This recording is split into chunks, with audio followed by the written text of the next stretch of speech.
masih menjawab tentang tuduhan Kristen adalah kafir. Sesungguhnya yang layak disembah adalah Allah. Kenapa orang Kristen itu menyembah Isa atau Yesus? Baik, saudara, di sini saya akan menjelaskan tentang siapa Yesus, ya. Kalau ditanya siapa Tuhannya orang Kristen, jawabannya pasti siapa Tuhannya orang Kristen, yaitu Yesus. Siapa Allahnya orang Kristen? Allahnya orang Kristen itu Yesus. Kalau bagi orang Islam, yang layak dipuji, disembah itu ya Allah. Isa itu manusia, atau Yesus itu manusia biasa, atau nabi saja, gitu. Di sini ada kesalahpahaman, perbedaan pengertian, ya. Kalau misalnya orang Islam Allah, lah itu berarti itu sudah nama Tuhan, nama Tuhan. Namun kalau Kristen yang mengartikan Allah, ya, diartikan Allah gitu, itu Tuhan, bukan nama. Kalau nama Yesus. Nama Allahnya orang Kristen, Yesus. Nama Tuhannya orang Kristen, Yesus. Allah itu diartikan Tuhan. Dari mana begitu? Nah, dari sini. Elohim. Eloh ini Tuhan. Elohim ini bentuk jamaknya dari Eloh ini. Juga berarti Tuhan. Elohim tidak berarti harus banyak, tidak. Jadi Elohim Echad, Tuhan yang Esa. Kami Tuhan yang Maha Esa. Nah, Elohim Echad. Eloh yang di Indonesia akan jadi Allah jadinya. Nah, ini artinya Tuhan, bukan nama Tuhan. Kalau misalnya di Islam, muslimin, dolimin misalnya, dolimin, kafirin. Nah, ada yang begitu. Nah, kalau di sini juga gitu. Elohim, gamalin, onta, Yismaelim, orang-orang Ismail. Jadi Eloh itu Tuhan, bukan nama Tuhan. Bisa Eloh ini, Eloh yang mana yang disembah orang Kristen? Karena kita harus bertuhankan yang benar, ya. Saya bacakan saja yang di Kitab Keluaran pada waktu Musa memimpin orang-orang Israel keluar dari Mesir. Kitab Keluaran pasal 12 ayat 12.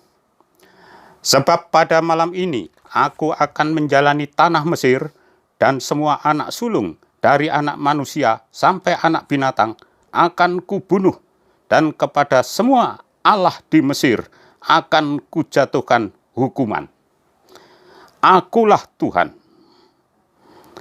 Dan darah itu menjadi tanda bagimu pada rumah-rumah di mana kamu tinggal. Apabila aku melihat darah itu, maka aku akan lewat daripada kamu. Jadi tidak akan ada tulah kemusnahan di tengah-tengah kamu apabila aku menghukum tanah Mesir. Nah, ini tentang gambaran Yesus yang akan datang, yaitu kalau Musa itu membebaskan dari perbudakan bangsa Israel yang diperbudak di Mesir, Yesus membebaskan dari belenggu dosa. Di sini tadi kata yang perlu digarisbawahi yaitu aku akan menghukum semua Allah di Mesir. Kata yang ditulis dengan teks aslinya ini Eloh, ya. Eloh. Semua Eloh di Mesir akan kuhukum. Jadi bukan Elohnya Mesir yang kita sembah, yang disembah oleh orang Kristen. Bukan Elohnya orang Mesir, bukan Allahnya orang Mesir. Bukan juga Allahnya Sanherib, raja dari Asyur, kerajaan Asyur itu, yang kemudian dia pasukannya dibunuh oleh malaikat 185.000, terus si Sanherib lawan dari Hizkia itu, raja tersebut ke Bait Nisrok, ya, ke Beit Nisrok, kemudian dibunuh oleh anaknya sendiri. Nah, bukan Allahnya Asyur atau Allahnya Raja Asyur itu Sanherib. Bukan juga Allahnya Laban, mertuanya Yakub, yang terafimnya disembunyikan oleh Lea apa Rahel itu, lupa saya. Nah, di situ. Jadi Eloh atau Allah yang disembah oleh orang Kristen bukan Allah yang itu. Yang disembah oleh orang Kristen yaitu Elohim Echad atau Allah yang Esa, yaitu Allahnya Abraham, Allahnya Ishak, Allahnya Yakub. Itu Allah yang Esa. Ini belum umum zaman itu, zaman Musa. Pelajaran tentang keesaan Tuhan itu masih, wah, kalau Allahnya bangsa Mesir atau bangsa-bangsa lain, nah masih belum Esa waktu itu, ya. Nah, kemudian mungkin juga bagaimana kalau bangsa Arab zaman itu, belum juga, ya. Nah, jadi keesaan itu sudah diajarkan sejak awal penciptaan, itu sudah dia menyatakan tentang keesaan dirinya sebagai Elohim Echad. Elohim Echad. Elohim. Enggak pakai yang Eloh ini. Pakai kata Elohim. Pada mulanya Elohim menciptakan langit dan bumi. Pakai bentuk Elohim. Marilah kita menciptakan manusia serupa dengan gambar kita. Pakai kita. Padahal Esa. Nah, itulah gambaran tentang Tuhan semesta alam, Tuhan juru selamat, Tuhan yang akan datang ke dunia untuk menebus dosa manusia. Tuhan tahu kelemahan manusia, yaitu dosa yang menghalangi kita masuk surga. Maka Tuhan datang ke dunia untuk mengadakan perjanjian baru seperti saudaramu, yaitu Musa. Itu sudah digenapi oleh Yesus pada abad ke-1.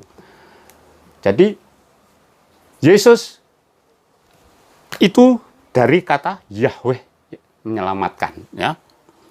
Nama Tuhannya Musa. Ini saya tunjukkan saudara. Keluaran 3 ayat 15. Selanjutnya berfirmanlah Allah kepada Musa, beginilah kau katakan kepada orang Israel, Tuhan Allah nenek moyangmu, Allah Abraham, Allah Ishak, dan Allah Yakub telah mengutus aku kepadamu, itulah namaku untuk selama-lamanya, dan itulah sebutanku turun-temurun. Inilah namanya. Kalau di terjemahannya ditulis Tuhan. Terjemahan dengan sebutan yang sopan disebut Adonai atau junjungan ilahi. Tapi yang tertulis dalam teksnya yaitu YHWH.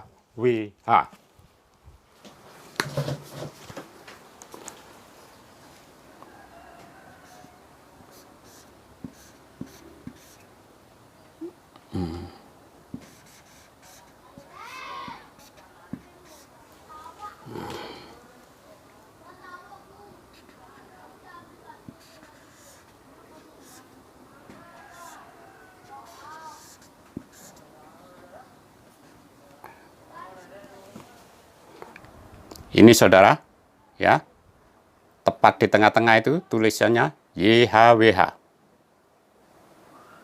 Yahweh, Yahweh, Elohe Avotehem. Elohnya leluhur mereka. Elohe Abraham, Allahnya Abraham, Ishak, wa Elohe Yakub, dan Allahnya Yakub, dan seterusnya.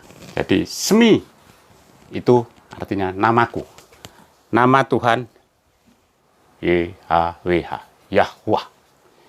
Itulah yang datang ke dunia di dalam nama Yahshua atau Yesua. Itu juga yang disembah para nabi, yang disembah oleh Abraham. Saya tambahkan lagi, Ketika Abraham berumur 99 tahun, maka Tuhan menampakkan diri kepada Abraham dan berfirman kepadanya, "Akulah Allah yang Maha Kuasa, hiduplah di hadapanku dengan tidak bercela." Nah, Tuhan menampakkan kepada Abraham. Di sini ditulis Tuhan. Ya.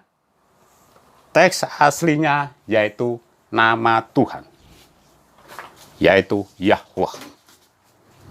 Nah, ini Yahweh, nama Tuhan yang ditulis.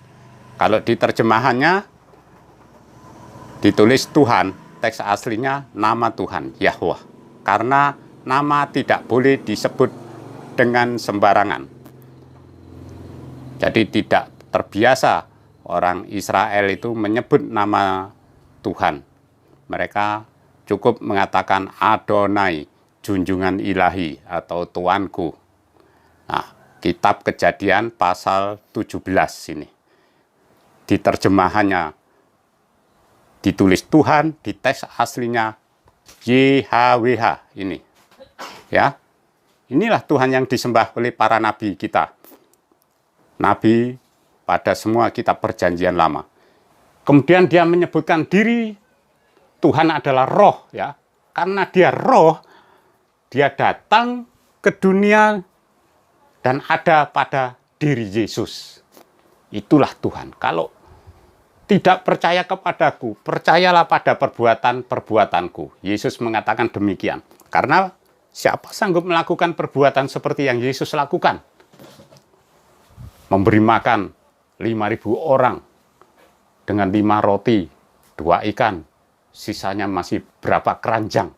Kemudian memberi makan 4.000 orang. Kemudian meredakan badai yang mengamuk. Kemudian banyak sekali ya.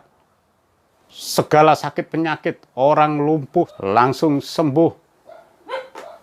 Orang yang sudah mati 4 hari, bangun, keluar kamu dari yang sudah dikuburkan di gua itu. Lazarus, ya. Lazarus, keluar kamu. Maka keluar Lazarus dalam keadaan terbungkus dengan posisi sebagaimana mayat yang sudah dikuburkan, membangkitkan orang mati. Yesus mengagumkan, ya. Kalau orang tidak baca Injil ya tidak tahu bagaimana ajarannya itu begitu mempesona, ya. Ajarannya mempesona dengan standar kualitas yang tinggi, ya. Ini standar kualitas untuk sorga ini. Harus kasih, itu pun masih ditebus oleh darah Yesus sebagai anak-anak perjanjian baru, sebagai anak-anak Tuhan untuk dipersiapkan hidup bersama Tuhan, hidup selamanya di sorga. Namun Yesus juga meskipun manusia tidak pernah melakukan dosa. Tidak ada manusia yang tidak melakukan dosa. Namun Yesus itu tidak pernah melakukan dosa. Yesus tahu segala sesuatu. Kemudian Yesus mati untuk menyerahkan dirinya. Tidak seorang pun dapat mengambil nyawaku. Namun karena aku menyerahkannya dan bisa mengambilnya kembali. Jadi setelah mati, aku akan bangkit pada hari yang ketiga. Sebelum mati berapa kali dia mengatakan 4 kali bahwa anak manusia akan diserahkan pada orang-orang berdosa. Anak manusia akan mati disalibkan, pada hari yang ketiga akan bangkit. Anak manusia akan mati untuk penebusan dosa. Hal itu juga masih samar pada waktu murid-muridnya bersama-sama Yesus. Setelah bangkit, Yesus bangkit, bercakap-cakap dengan murid-muridnya, sampai Simon tidak percaya bahwa Yesus sudah bangkit. Ini setelah itu datang lagi, Simon, lihat tanganku, lihat lambungku, ini yang ditusuk. Nah, itu yang keajaiban-keajaiban itu. Kemudian, apa yang katakan Yesus? Barang siapa percaya kepadaku, meskipun dia sudah mati, aku akan membangkitkan dan memberikan hidup yang kekal. Loh, kita percaya kenapa? Karena Yesus sudah membuktikan bisa membangkitkan orang mati. Bukan hal yang sulit urusan nyawa itu bagi Yesus. Kemudian muridnya bertanya, karena Yesus menyebut dirinya menyebut Tuhan itu Bapa. Muridnya bertanya, Tuhan, tunjukkan Bapa kepadaku. Atau junjungan ilahi, tunjukkan Bapa itu padaku. Nah, Bapa yang disebut Yesus itu kayak apa mungkin? Ditegur oleh Yesus, kamu setiap hari bersama-sama aku, kok kamu nggak tahu Bapa? Nah, aku di dalam Bapa, Bapa di dalam aku. Pada perikop berikutnya, aku dan Bapa adalah satu. Jadi, tidak meragukan karena Yesus sudah membuktikan keilahiannya. Pada waktu dia mati, bangkit, kemudian dia murid-muridnya menyembah, waktu dia akan terangkat ke surga, beberapa muridnya ragu-ragu. Yesus menjawab, segala kuasa di bumi maupun di surga sudah diserahkan padaku. Kemudian, Yesus terangkat ke surga. Yesus tidak melarang murid-muridnya menyembah dia. Pengakuannya, akulah Alfa dan Omega, yang terdahulu, terkemudian, yang awal dan yang akhir. Menyatakan ketuhanannya. Itu saudara-saudara. Karena kehebatan yang luar biasa itu, maka kita percaya bahwa Yesus adalah Tuhan. Dia menyatakan Esa, perjanjian baru, ya, Esa. Perjanjian lama juga Esa. Namun isinya, kenapa bisa digabungkan? Isi kitab perjanjian baru dan perjanjian lama. Karena bersumber dari sumber awal yang sama. Yaitu Yahweh, nih, YHWH. Nah, ini tulisan yang Ibrani yang modern, YHWH. YHWH. Dari Tuhan yang sama. Dia datang ke dunia. Dia yang adalah roh itu datang dalam diri Yesus pada saat penebusan dosa di atas kayu salib. Itulah karya agung keselamatan yang dilakukan oleh Tuhan. Dimateraikan dengan darah Tuhan. Sudah karya yang sempurna. Sangat sempurna. Itu. Kalau di perjanjian lama, kita mengakui dia Tuhan. Kenapa? Karena banyak penemuan-penemuan arkeologi, peristiwa-peristiwa dahsyat yang Tuhan lakukan itu. Sehingga kita percaya, oh, dia itu Tuhan. Oh, kitab ini berasal dari Tuhan. Yang bisa mengantar kita pada keselamatan. Yaitu kehidupan kekal di surga. Inilah nama Tuhan para nabi ya. Yahweh ini. YHWH, YHWH, Yudhewahwe, yang disembah oleh Abraham, tadi yang saya tunjukkan, Ishak, Yakub. Yakub diganti namanya menjadi Israel, dan bangsa Israel dari dulu sampai sekarang tidak biasa menyebut nama Tuhan, tapi yang tertulis dalam kitab sucinya, YHWH, Yahweh. Itulah nama Yesua, nama Yesus. Saya juga tidak menganjurkan saudara-saudara untuk menyebut nama dengan bebas leluasa. Karena nama ini memang tidak boleh disebut sembarangan. Namun kita sebagai orang Indonesia perlu tahu bahwa ini nama Tuhan pada kitab perjanjian lama yang tertulis dalam teks aslinya. Karena pengucapannya adalah Tuhan atau Elohim atau Adonai, junjungan ilahi. Tidak disebutkan namanya. Nama yang akrab yaitu Yesus atau Yesua, Yesua. Gitu. Itulah saudara-saudara. Jadi, kalau misalnya di sini, ini misalnya abad ke-6, yang di Arab, ada tentang peristiwa Nuh, ya, peristiwa dahsyat air bah itu. Ada peristiwa Nuh, di sana juga ada tentang penciptaan Adam dan Hawa. Namun, peristiwa Nuh yang dari dulu zaman Musa sampai Masehi ini awal Masehi abad 1 itu bersandar di Gunung Ararat. Pada abad ke-6, Nabi Muhammad mengatakan bersandar di Gunung Judi. Nah, Gunung Jud. Nah, dari dulu penciptaan Adam dan Hawa yang diyakini oleh para nabi, para rasul, diciptakan di Eden, di antara sungai Efrat, Tigris, Gihon, dan Pison. Kemudian pada abad ke-6, Nabi Muhammad di Arab, penciptaan Adam dan Hawa, di mana waktu dia melanggar, Adam dan Hawa melanggar makan buah kuldi itu, diusir dari sorga, diusir dari sorga, dari atas sana. Nah, gitu. Kalau pada Taurat, Eden itu bukan di sorga, Eden itu di dunia. Sungai Efrat, empat sungai itu, Efrat, Gihon, Pison, Tigris, di daerah Irak sana. Namun pada abad 6, Adamnya itu diciptakan oleh Allah, diusir dari sorga, turun ke dunia, diusir, gitu ya. Kemudian yang diajarkan seperti ini, ya, yang diajarkan seperti ini.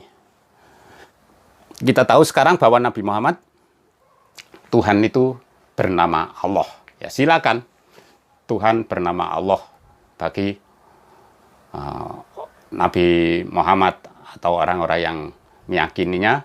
Nah, kami sendiri punya keyakinan yang berbeda bahwa Allah itu Tuhan.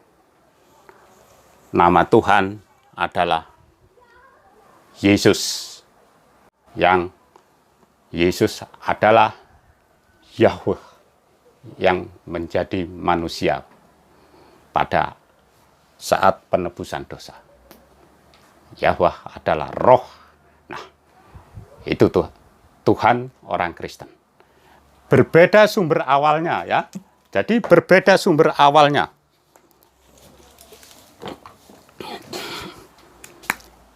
Tidak ada hubungan ini. Ini sumbernya dari ini, dari Yahweh. Dia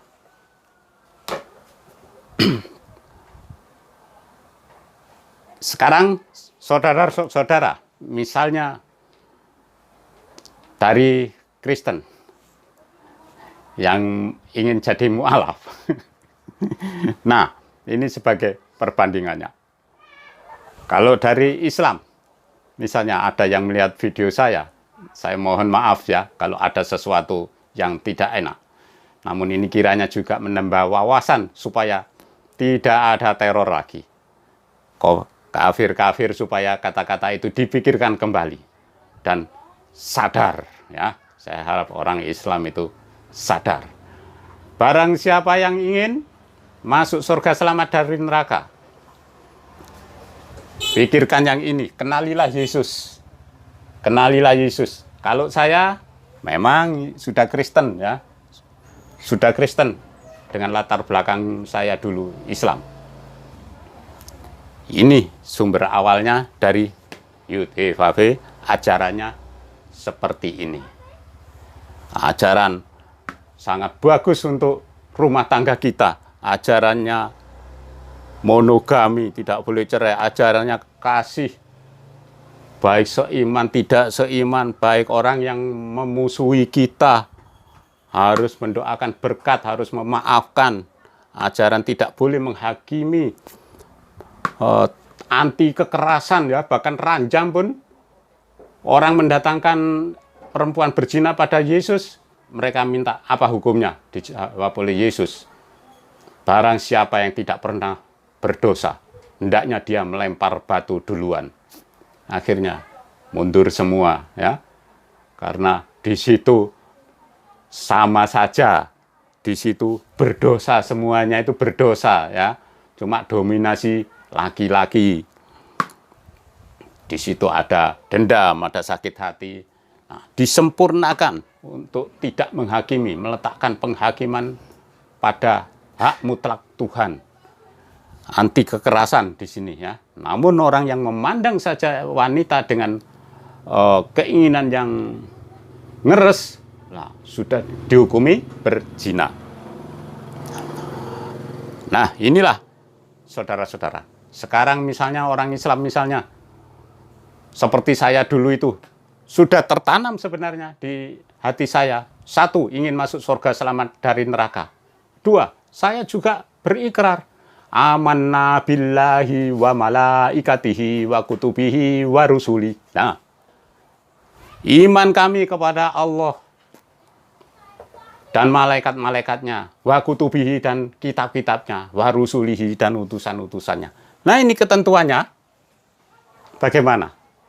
Saudara-saudara, ingin masuk surga, selamat dari neraka, iman kepada Musa, kepada utusan-utusan yang dahulu, nabi-nabi yang dahulu, Yahweh yang disembah, Abraham, Yahweh yang disembah, dan dari Abraham itu Tuhan akan mengadakan perjanjian baru, perjanjian yang kekal, yaitu dari Ishak, anak Sarah, anak dari istri pertama.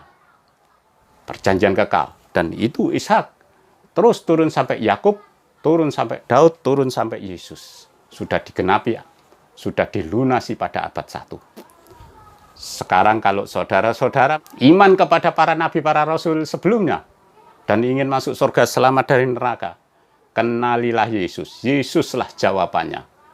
Tuhan yang melampaui segala akal. Nah, terima kasih saudara atas perhatiannya. Kalau misalnya saudara ingin membandingkan, ada yang saya buat di channel ini, channel Gerbang Sorga ini, dengan judul salib ya. Salib ada gambarnya salib 3 gini. Nah, ini supaya saudara tahu siapa yang disalib itu. Yesus apa? Bukan. Kalau memang yang disalib itu betul Yesus, bertentangan dengan An-Nisa ayat 157. Kalau yang mati disalib itu 3 lembar terakhir dari Injil. Kalau belum punya, baca lihat di YouTube saya, Gerbang Sorga. Yang disalib itu Yesus apa bukan? Kalau yang disalib itu Yesus, cari Yesus itu siapa? Yesus itu ternyata adalah Tuhan yang dipaku di atas kayu salib. Dan ini rencana keselamatan oleh Tuhan ini sudah tertulis di dalam kitab Taurat pasal 1 ayat 1. Saya bikin video Torah pasal 1 ayat 1. Saudara-saudara bisa tahu bahwa huruf Ibrani punya standar khusus kualitas untuk kitab suci yang disediakan Tuhan bagi kita, yaitu rencana keselamatan. Tuhan sudah tawarkan dari awal. Iki lho basa Jawane, iki lho nek kowe kepingin mlebu swarga, ini. Dari awal pada mulanya Tuhan menciptakan langit bumi. Keselamatan itu dengan melalui penebusan Yesus. Itu sudah ditawarkan kepada kita, ditunjukkan kasih Tuhan yang luar biasa itu. Kalau manusia nebus dosa manusia nggak bisa, namun Yesus itu Tuhan, manusia yang tidak pernah berdosa. Nah, kalau di Islam ya tidak bisa, wala taziratu wisra ukhra, tapi karena Yesus Tuhan bisa dia. Nah, itu saudara-saudara, terima kasih atas perhatiannya. Saya mohon saudara-saudara saya yang di LDII, ya, famili saya, keluarga besar saya, mertua dan semuanya, hendaknya kenalilah Yesus ya. Masih ada waktu, meskipun dalam suasana corona ini, PPKM ini, masih ada waktu. Kenalilah Yesus. Kalau belum punya Alkitab, lihat video saya ini. tentang salib ini. Torah pasal 1 ayat 1. Nah, pesan saya ya, bagi saudara-saudara saya, khususnya famili-famili saya, gunakan sebaik-baiknya waktu ini untuk mempelajari, untuk menambah wawasan, dan memberikan keputusan yang tepat. Tujuan kita sama, masuk surga, selamat dari neraka, dan kita iman kepada para nabi sebelumnya. Terima kasih atas perhatiannya. Maaf kalau ada kekurangannya ya, saya mohon maaf. Terima kasih atas perhatiannya, Tuhan memberkati.